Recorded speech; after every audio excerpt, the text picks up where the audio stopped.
So there comes a point in life where we all feel like we failed at something. If it's academically, professionally, I don't know, with your family, relationship wise. And that truly impacts us. It could be positive in a positive way, or it could be negative way. So, four things that have really impacted me in life and made me feel like a failure are the following.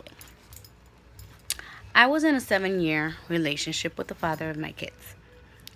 It was an abusive relationship, mentally, physically, emotionally. When I ended that relationship, to a lot of people, they could have thought that it was brave and I was, strong. But I felt like a failure. Maybe because of the way I was brought up, my values, my morals, thinking about a happily ever after.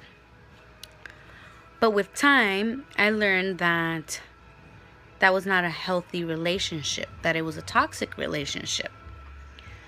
I grew.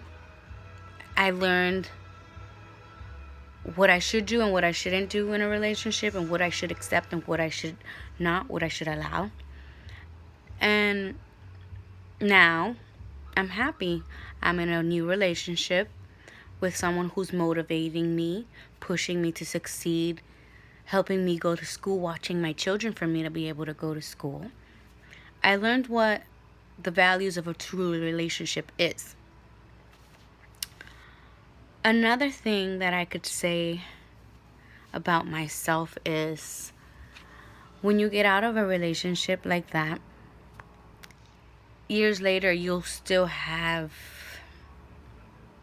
I don't know, I guess his words coming into my head and will make me stop wanting to do something because I'm scared of failing at it. I doubt myself, and I guess I'm failing myself only because I'm too scared to do things. And little by little, I'm trying to get out of my comfort zone, and I'm trying to build my self-confidence and learn my self-worth. And so I enrolled to go back to school to better myself. And I'm trying not to be scared of failing, you know.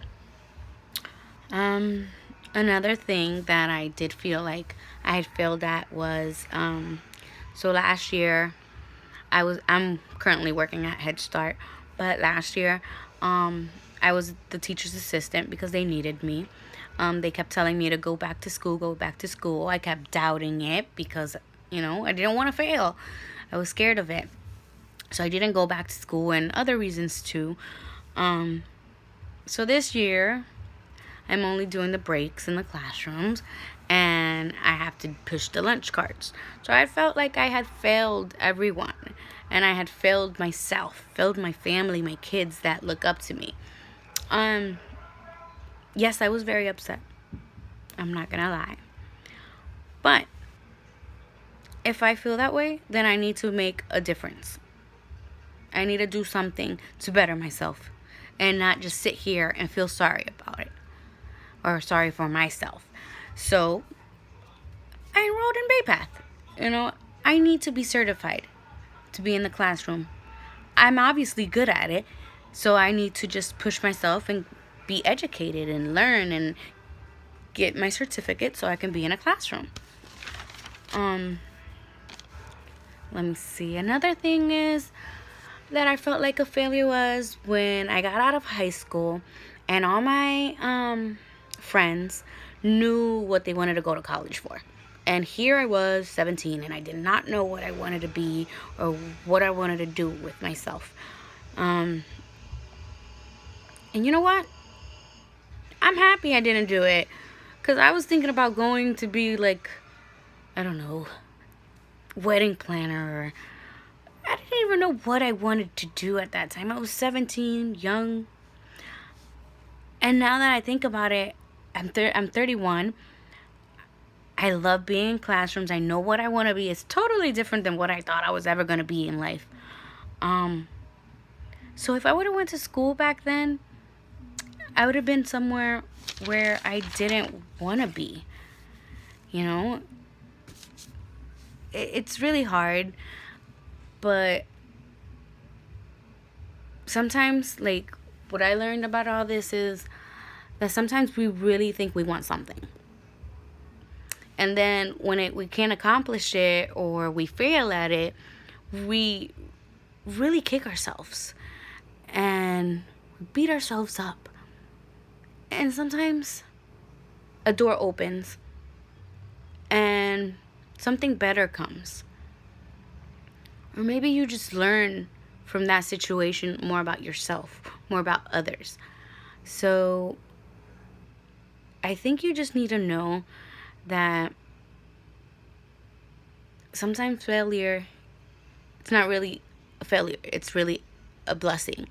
And that even the most smartest people or even the most wealthy people have failed at something in life.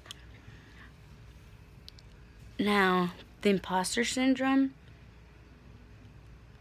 I think if I ever felt like an imposter, had to be when I was in that relationship. I had to portray to the world and to my kids that I was happy, when deep down inside I was not. So I wasn't an imposter. It was like fake it till you make it, or just act like you're happy. If other people see you happy, you will be happy. But I wasn't.